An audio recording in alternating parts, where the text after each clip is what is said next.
In April 2025, India did something no other large nation had done at this speed.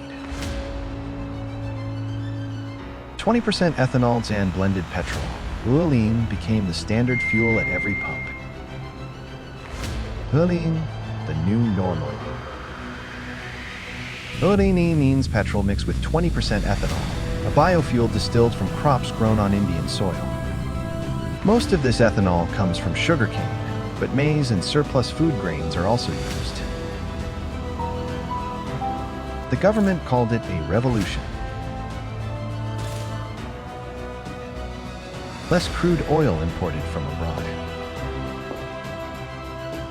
More money flowing to Indian farmers, and a sharp cut in carbon emissions. India had been blending ethanol into petrol for over 2 decades, starting at just 1.5%. But the jump from 10% to 20% in just 3 years was unprecedented.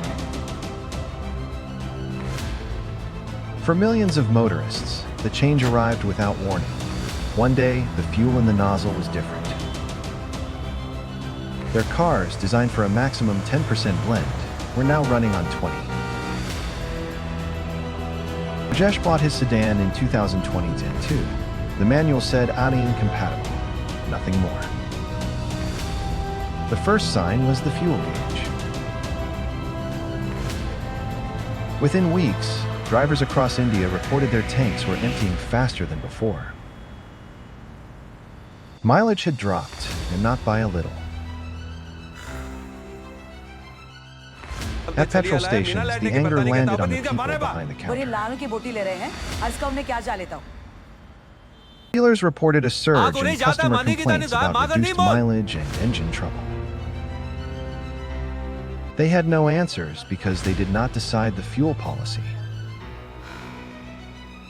The gap between what the government promised and what drivers experienced was about to become a national debate. To understand the controversy, you have to go to the lab. ARAI, India's premier automotive testing body, along with vehicle manufacturers, ran controlled tests. Vehicles running on gasoline had a 2 to 6% drop in fuel efficiency compared to gasoline. 2 to 6%, that was the lab number. But on the street, the number felt very different. 17%. That is what Rajesh calculated his real-world drop to be. Rajesh was not alone. Social media flooded with complaints, lower mileage, rough idling, hard starts. Clogged fuel filters, engine wear, repair bills climbing. A local circle survey with over 44,000 responses painted a stark picture. 66% saw a mileage drop over 10%. 55% reported an unusual increase in wear and tear or the need for repairs. Independent real-world tests pegged the losses at 8 to 12% in older cars, far from the lab's 2 to 6%. And then there was the question of what the fuel was doing to the parts inside the machine. ARAI had already studied this.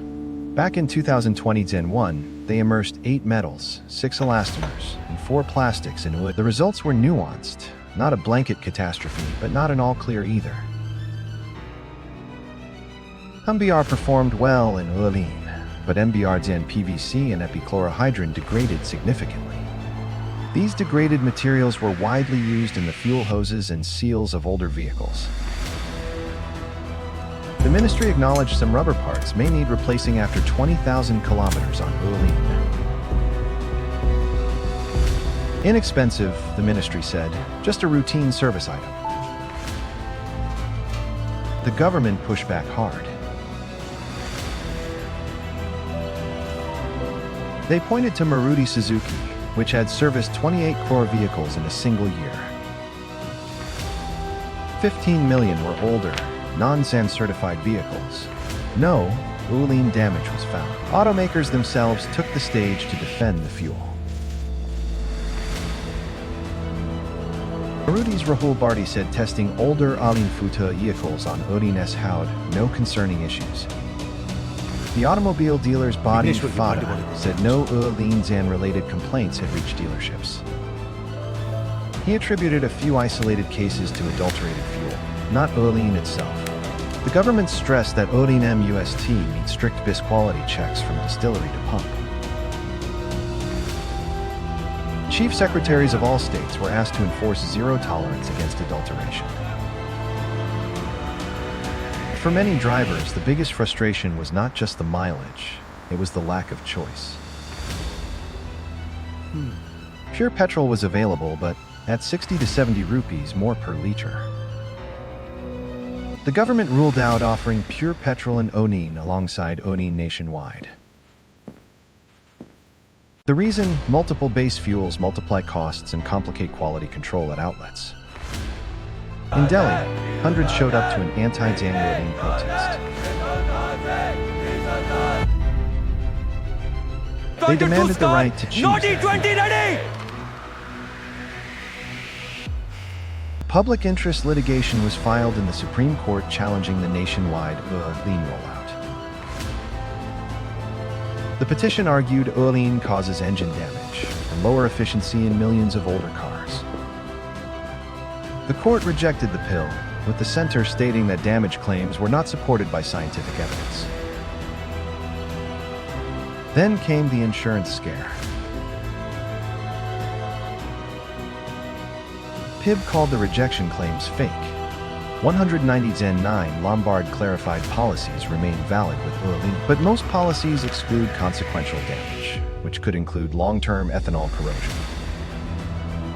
Even Bhutan rejected Olin, citing aging underground storage tanks and the risk of water contamination. Ethanol absorbs moisture. In storage, accumulated water causes the ethanol to separate from petrol.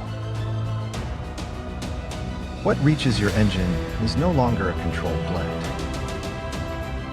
Back in India, the Society of Indian Automobile Manufacturers had warned against this rapid transition. In a 2020 Zan 1 roadmap, Siam recommended keeping Odin as a protection Zan-grade fuel for older vehicles. They warned about the massive task of upgrading materials in millions of older vehicles. Those recommendations were overruled. Olin became the base fuel, and the rollout was pulled forward from 2030 to 2020 Zan 5. For owners like Rajesh, the debate was not abstract. It was a monthly budget item. If his mileage had dropped the promised 3 to 5%, he might have absorbed it.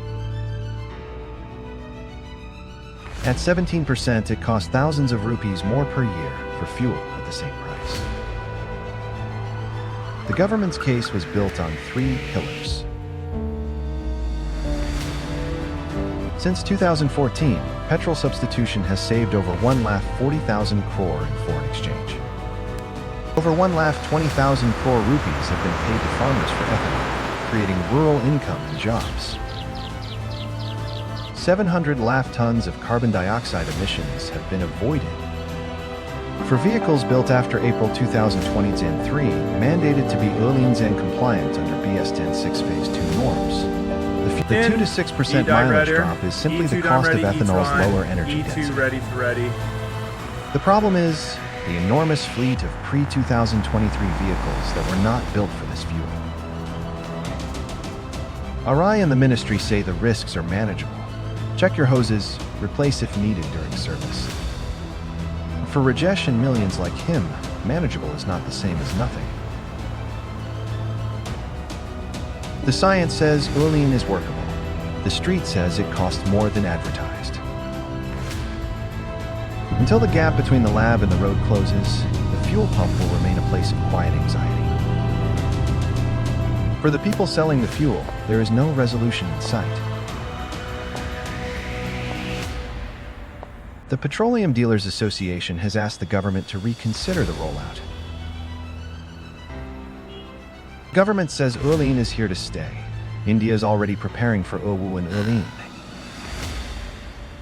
Every one of those pumps is dispensing Olin into cars that were built for it and cars that were not.